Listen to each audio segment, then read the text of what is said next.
네, 제가 오늘날 어머니 댁에서 자고 있는데 갑자기 느낌이 이상합니다.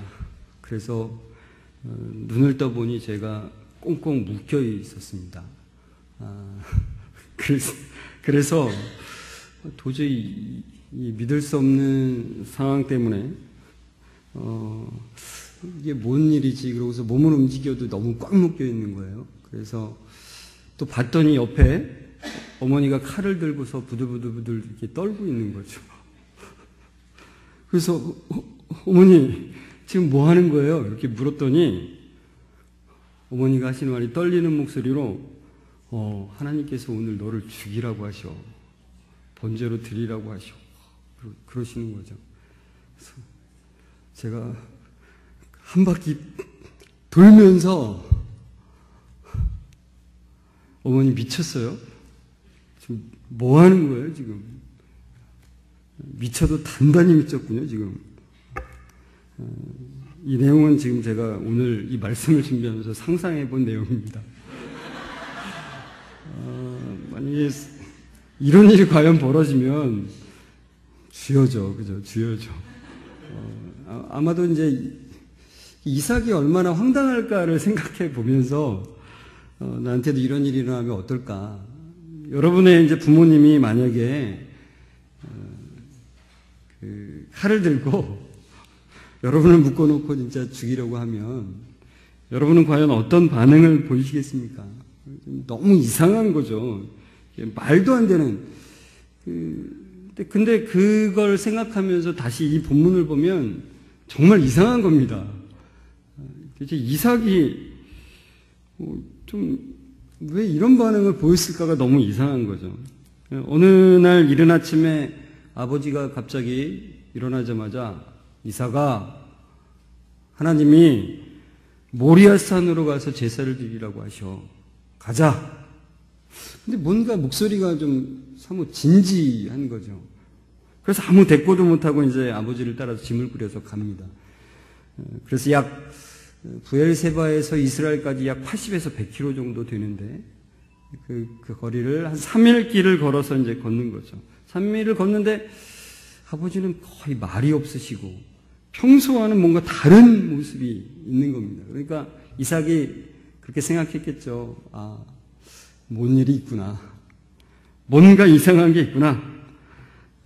그리고 이제 모리아산이 보이는 곳에서 아브라함이 나귀와 종들을 거기서 기다리게 하고는 아브라함은 불과 칼을 들고 가고 이삭에게 이제 그 번제를 드릴 때 쓸 나무를, 그러니까 장작 같은 것을 이제 지고 가게 하는 겁니다. 그 산을 이제 둘이서 같이 뚜벅뚜벅 걸어 올라가는 거죠. 근데 이때 이삭의 나이는 대략 한 10대 중후반 정도로 추정을 합니다. 그러니까 충분히 그 번제로 쓸 그 나무를 지고 갈 수 있는 힘이, 그 산을 오를 힘이 있을 정도죠. 근데 이삭이 열심히 장작을 지고 이제 올라가고 있는데 좀 뭔가 이상하잖아요, 느낌이. 그래서 아브라함을 부릅니다. 아버지, 나 여기 있어. 왜? 불과 장작은 있는데 번제로 바칠 양이 없잖아요. 그렇죠? 어떻게 된 거예요, 아버지? 그때 아브라함이 대답합니다. 얘야, 하나님께서 번제로 바칠 양을 준비하실 거야. 하나님께서 미리 거기에 준비해 놓으신 거군요. 이제 이렇게 하고 이제 따라가는 거죠. 계속 걸어서 이제 번제 드릴 곳으로 도착합니다. 그런데 그곳에 도착했을 때 아무리 주위를 살펴봐도 양은 없어요. 여전히 없어요. 제단을 쌓고 나무를 그 위에 올려놓았는데도 여전히 양은 없습니다. 아버지가 뭔가 좀 하나님께 잘못 들으셨나? 어떻게 된 거지? 이렇게 이상한 생각을 하고 있는데 갑자기 믿을 수 없는 일이 벌어집니다. 아버지가 자기를 확 붓는 거죠. 순간 얼음이 됩니다. 도저히 믿겨지지가 않으니까. 이게 지금 나를 번제로 바치려고 하는 건가? 왜요? 이렇게 떨리는 목소리를 묻고 싶은 거죠. 지금 나 여기서 뿌리치고 도망가야 되나? 아니면 가만히 있어야 되나?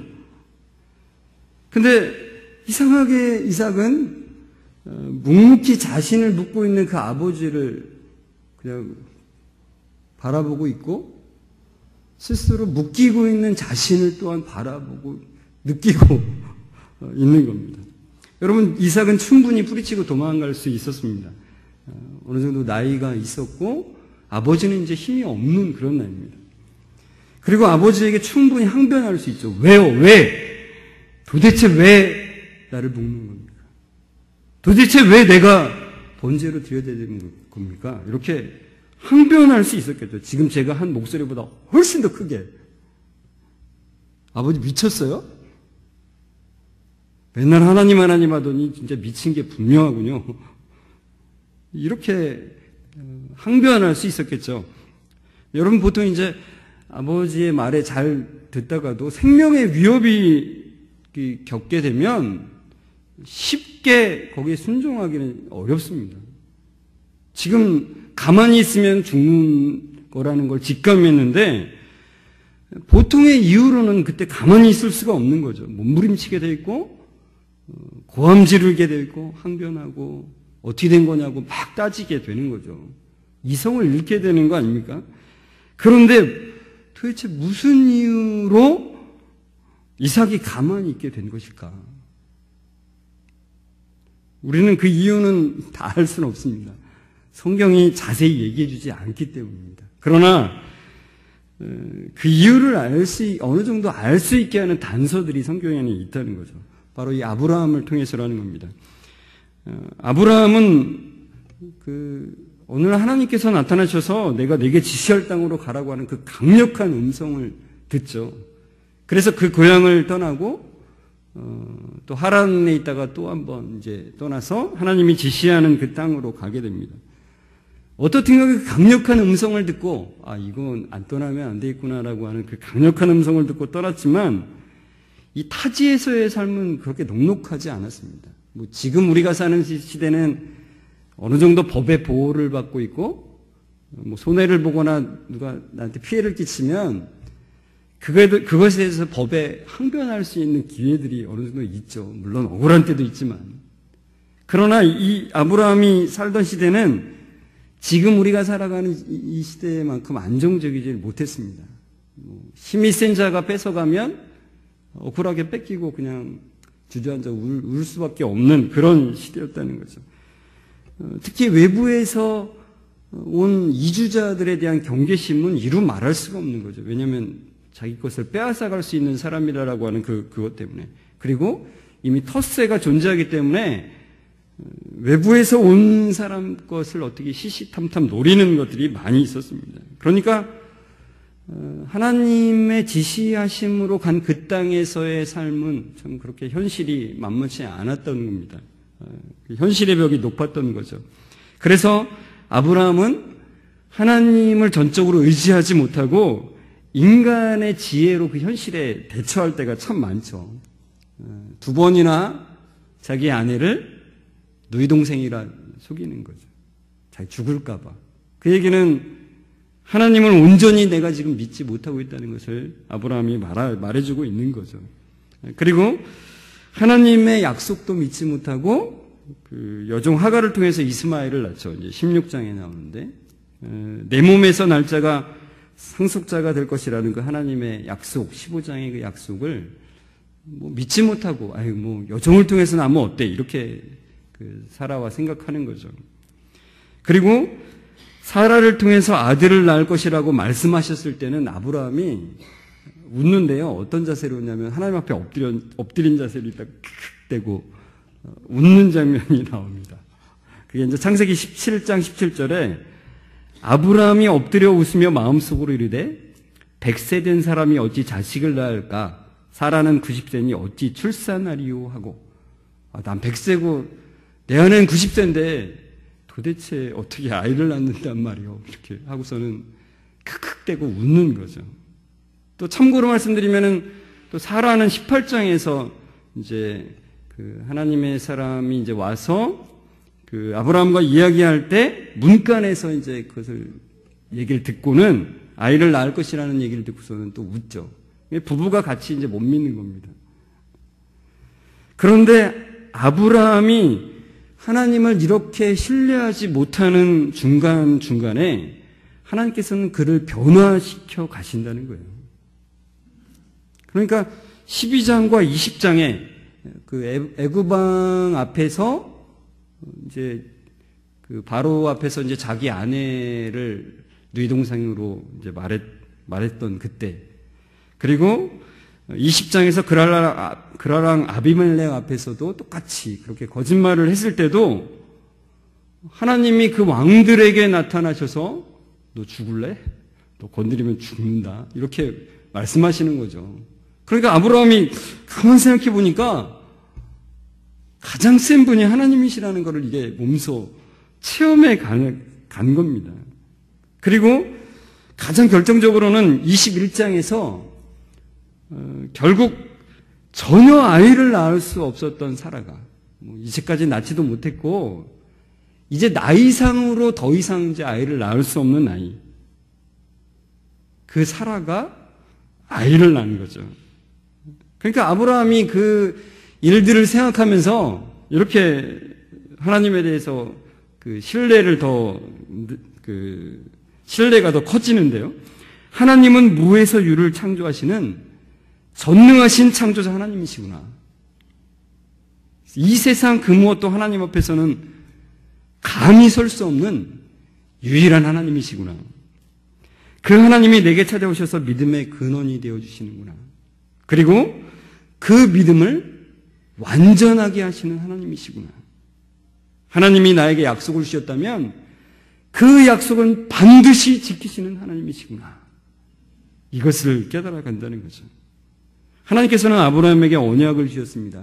창세기 15장에 나오는 말씀인데요. 4절 5절 보시면 여호와의 말씀이 그에게 임하여 이르시되 그 사람이 내 상속자가 아니라 내 몸에서 날 자가 내 상속자가 되리라 하시고, 그를 이끌고 밖으로 나가 이르시되 하늘을 우러러 무뼈를 셀 수 있나 보라. 또 그에게 이르시되 내 자손이 이와 같으리라. 내 몸에서 날 자가 상속자가 되고, 그리고 그 상속자를 통해서 너의 자손이 별과 같이 많게 될 것이다. 그리고 이 땅을 그 자손이 차지하게 될 것이다. 이제 이렇게 말씀하시는 겁니다. 15장 7절에 보면 또 그에게 이르시되 나는 이 땅을 내게 주어 소유로 삼게 하려고 너를 갈대아인의 우르에서 이끌어낸 여호와니라. 근데 아브라함이 그러죠. 제가 이 땅을 어떻게 얻게 될 걸 어떻게 알 수 있습니까? 그때 하나님께서 아브라함에게 동물을 쪼개놓고 기다리라고 하신 다음에 밤에 불의 모양으로 그 쪼개진 동물 사이를 지나감으로 약속을 어기면 이와 같이 될 것이다라고 하는 그 약속 언약식을 일방적으로 이제 행하시는 거죠. 하나님만 그곳을 지나가시게 됩니다. 그래서 하나님은 반드시 이 약속을 지키시겠다라고 하는 것을 아브라함에게 보이신다는 겁니다. 그러나 아브라함이 이것을 보았을 때에도 그가 온전히 그것을 믿기는 한계가 있는 거죠. 순간적으로는 그래 하나님이 약속하면 반드시 지키셔 이렇게 마음속으로 생각했다가도 현실로 부딪히면 이제 다른 걸 더 의지하게 되는 거죠. 내가 거짓말해서라도 내 이익을 모면해야 되겠다. 이렇게 생각하게 되는 거죠. 그러나 아브라함은 하나님의 손길에 의해서 변화되어 가고 있었고 이것을 온전히 믿는 수준에까지 오른다는 거예요. 그러니까 내 몸에서 날 자가 상속자가 되고 그를 통해서 내 자손이 하늘의 별처럼 많게 되고 그 자손들이 이 땅을 소유로 차지하고 살아가게 될 것이다라고 하는 온전한 믿음의 수준까지 오르는 것입니다. 그것이 바로 22장에 나오는 거죠. 2절에 보면 내 아들 내 사랑하는 독자 이삭을 데리고 모리아 땅으로 가서 내가 네게 일러준 한 산 거기서 그를 번제로 드려라. 도저히 납득할 수가 없는 명령이지 않습니까? 그런데 아브라함이 지금의 수준으로는 그렇게 생각하는 거죠. 하나님은 자기 약속을 저버리는 분이 아니시잖아요. 내 몸에서 날짜 바로 이삭을 통해서 그 자손을 주시겠다고 하고 이 땅을 차지하게 하신다고 분명히 약속하셨는데 이삭을 죽이라고? 아니야. 하나님은 이삭을 죽이지 않으셔. 만약에 죽이신다 해도 다시 살리셔. 이렇게 믿는 수준까지 간 겁니다. 그러니까 사멸길을 가는 동안 아브라함도 많은 복잡한 생각들이 있었겠죠. 그러나 그는 계속해서 그 약속을 붙잡고 걸어간다는 것입니다. 뭘 알 수 있냐, 뭘 보고 알 수 있냐면 5절에 보면 이에 아브라함이 종들에게 이르되 너희는 나귀와 함께 여기서 기다리라. 내가 아이와 함께 저기 가서 예배하고 우리가 너희에게로 돌아오리라. 이게 복수형입니다. 성경에 이게 분명히 복수형으로 말해주고 있죠. 내가 이삭과 함께 다시 돌아올 것이라고 하는 확신을 지금 아브라함은 가지고 있다는 것입니다. 그리고 아들에게 이삭에게 말할 때도 이 약속을 붙잡고 말하는데요. 아들이 이제 아까 이상에서 묻는다고 하잖아요. 아버지, 불과 이 나무는 있는데 번제로 바칠 양은 어디 있습니까? 이 아들의 질문을 들었을 때 저는 아브라함이 휘청거렸다고 생각이 듭니다. 마음속으로는. 어린 양은 어디 있습니까? 바칠 양은 어디 있습니까? 라고 딱 물었을 때 내가 어디까지 가야 되나? 하나님, 이게 뭐 하는 겁니까? 이렇게 묻고 싶은 생각이 막 간절하게 들지 않겠습니까? 얘를 바쳐야 되는데 지금 얘가 아버지, 드릴 양은 어디 있습니까? 바칠 양 어디 있어요? 이렇게 묻는데 막 어떻게 보면 막 속에서 막 미치겠는 거죠. 그러나 아브라함이 다시 약속을 붙잡고 얘기하는 거죠. 내 아들아, 번제할 어린 양은 하나님이 자기를 위해서 친히 준비하셔. 하나님의 약속을 신뢰하는 자세를 보인다는 거죠. 이것에 대해서 히브리서가 말합니다. 우리 같이 이건 좀 찾아봤으면 좋겠습니다. 히브리서 11장으로 가겠습니다. 히브리서 11장 17절에서 19절을 좀 같이 읽겠습니다.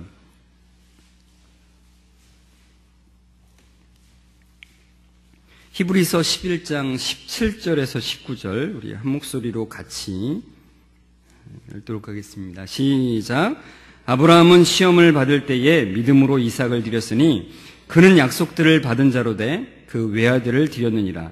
그에게 이미 말씀하시기를 네 자손이라 칭할 자는 이삭으로 말미암으리라 하셨으니 그가 하나님이 능히 이삭을 죽은 자 가운데서 다시 살리실 줄로 생각한지라. 비유컨대 그를 죽은 자 가운데서 도로 받은 것이니라. 아멘. 이걸 좀 쉬운 성경으로 제가 한 번 더 찾아왔는데요. 잘 들어보십시오. 아브라함은 하나님께 시험을 받았을 때 믿음으로 이삭을 제물로 바쳤습니다. 그는 하나님께 약속을 받았는데도 아들을 바칠 준비를 한 것입니다. 하나님께서는 그에게 내가 내게 약속한 후손은 이삭을 통해 나올 것이다 라고 말씀하셨습니다. 아브라함은 하나님께서 죽은 사람도 살려주신다는 것을 믿었습니다. 아브라함은 이삭을 죽은 사람들 가운데서 다시 받은 것입니다. 아브라함은 하나님께서 죽은 사람도 다시 살려주실 것을 믿었다는 거예요. 이삭을 죽인다 해도 다시 하나님께서는 살리시는 분이라는 것을 믿었다는 것입니다. 그렇기 때문에 이삭이 실제상으로는 그 자리에서 죽진 않았지만 이미 이삭을 죽은 사람들 가운데서 다시 받은 것이라는 거예요. 이미 이삭은 죽은 것입니다. 죽었다 살아난 것입니다. 여러분, 하나님께서는 아브라함을 시험하시려고 이삭을 번제로 드리라고 하셨습니다. 1절에 나오죠. 그 일 후에 하나님이 아브라함을 시험하시려고 그를 부르시되 아브라함아 하시니 그가 이르되 내가 여기 있나이다. 시험하시려고 그를 부르셨습니다. 근데 여러분, 근데 물론 아브라함에게는 야, 내가 널 시험하기 위해서 지금 문제 낼 거야, 이렇게 말씀 안 하신 거죠. 그러니까 아브라함이 3일 길 가는 동안 내내 복잡한 생각이 들었고 힘든 싸움을 해야만 했죠.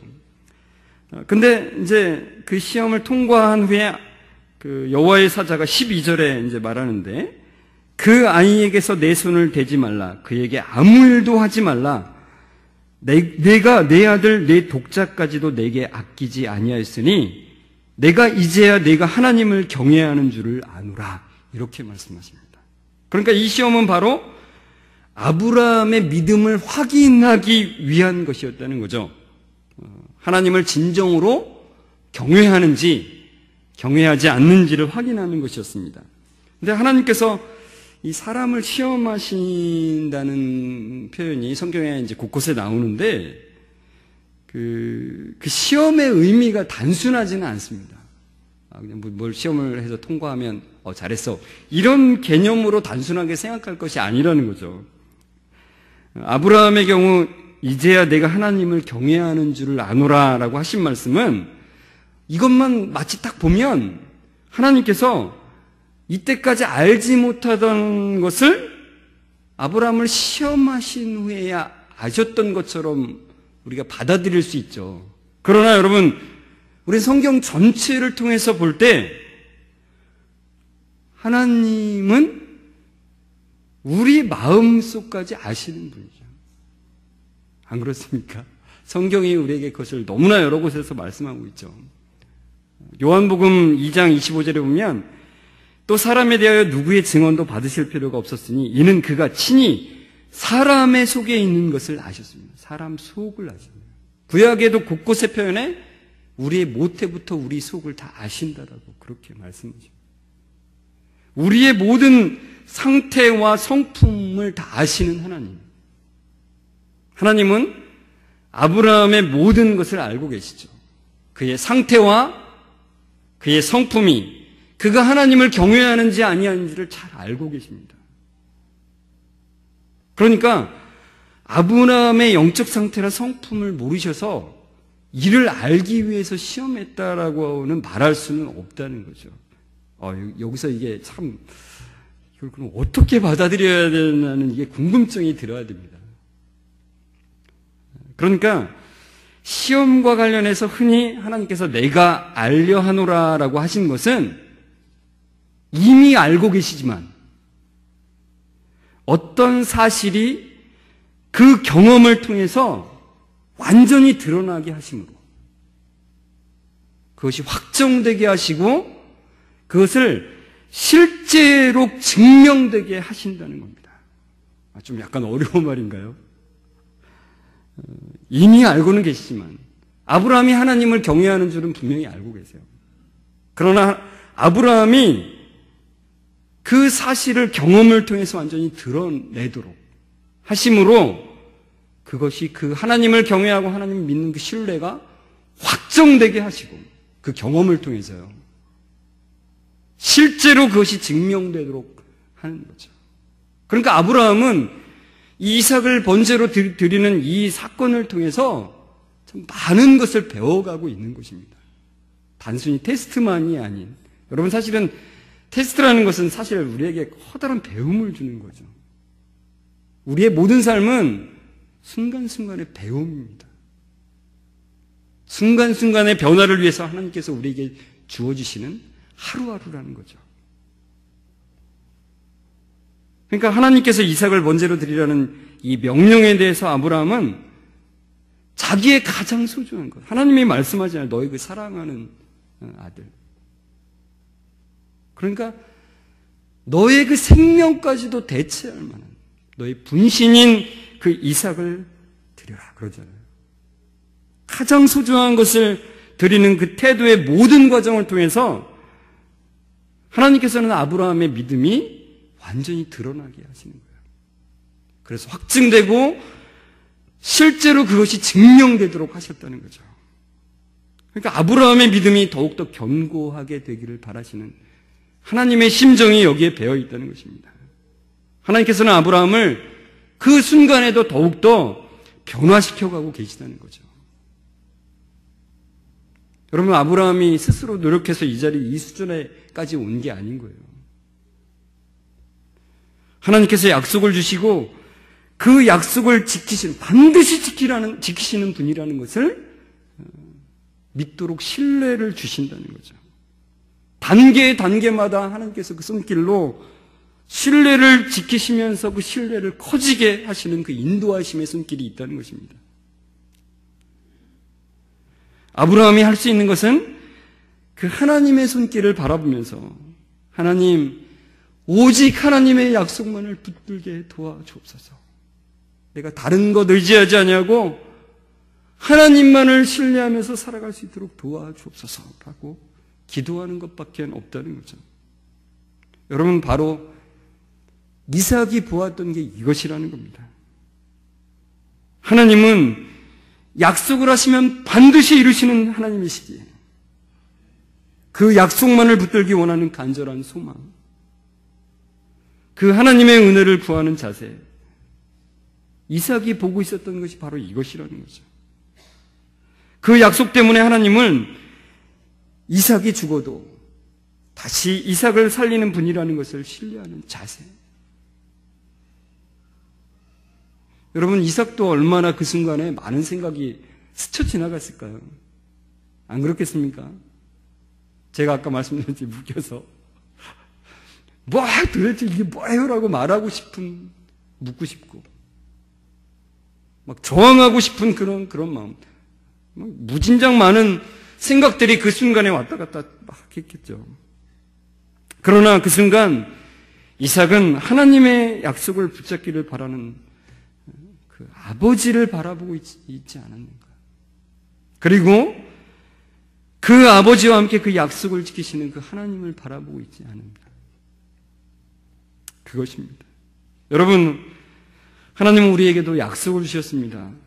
예를 들면 마태복음 6장 33절, 그런즉 너희는 먼저 그의 나라와 그의 의를 구하라. 그리하면 이 모든 것을 너희에게 더하시리라. 마태복음 5장 4절, 애통하는 자는 복이 있나니 그들이 위로를 받을 것이며. 이것 말고도 수없이 많은 약속들을 수없이 주셨습니다. 여러분, 우리는 부모로서 자녀들에 대해서 내가 공급자가 되기를 원하고 내가 보호자가 되어야 된다고 생각합니다. 결국은. 그러나 실제상으로 우리는 완전한 공급자나 완전한 보호자가 될 수 없어요. 그렇게 생각하면 결국 그 짐이 무거워서 쓰러지게 되고 또 아이들에게 실망만을 안겨주게 될 뿐이죠. 저도 부모가 되어서 참 계속 느끼는 게 그거예요. 내가 하려고 하면, 내가 공급해 주려고 하고 내가 보호해 주려고 하면 결국은 실망만을 줄 수밖에 없는 나구나. 그러나 우리의 완전한 공급자이시며 보호자이신 하나님을 바라보면 다르구나. 아브라함이 약속하신 것을 반드시 이루시는 그 하나님을 신뢰하며 나아갔을 때 아들 이삭도 하나님을 신뢰하며 나아가죠. 그래서 우리가 이삭을 생각하면 그 우물을 팠는데 그거 우물 때문에 논쟁이 벌어지자 아주 깨끗하게 양보하고 다른 곳으로 가는, 하나님을 신뢰하기 때문에 아주 깨끗하게 미련 없이 그들 양보하는 그 이삭의 모습. 이삭만 생각하면 깨끗하게 양보할 줄 아는, 그게 하나님을 의지하기 때문이라는 거죠. 그런 자녀로 자라가게 됐다는 것입니다. 하나님의 공급하심을 믿기 때문에, 하나님의 보호하심을 믿기 때문에. 여러분, 우리도 약속하신 것을 반드시 이루시는 하나님을 신뢰하며 나아갈 때 우리 자녀들도 그 신뢰함을 애타게 바라는 우리의 모습을 보고 하나님을 신뢰하게 될 것입니다. 우리를 변화시키는 그 손길 속에서 겸손히 은혜를 구하는 그 모습을 보고 하나님을 신뢰하며 나아가게 될 것입니다. 여러분, 이 복이 얼마나 크고 놀랍습니까? 이 복된 변화를 경험하는 하나님의 사람들 되시길 주의 이름으로 축원합니다.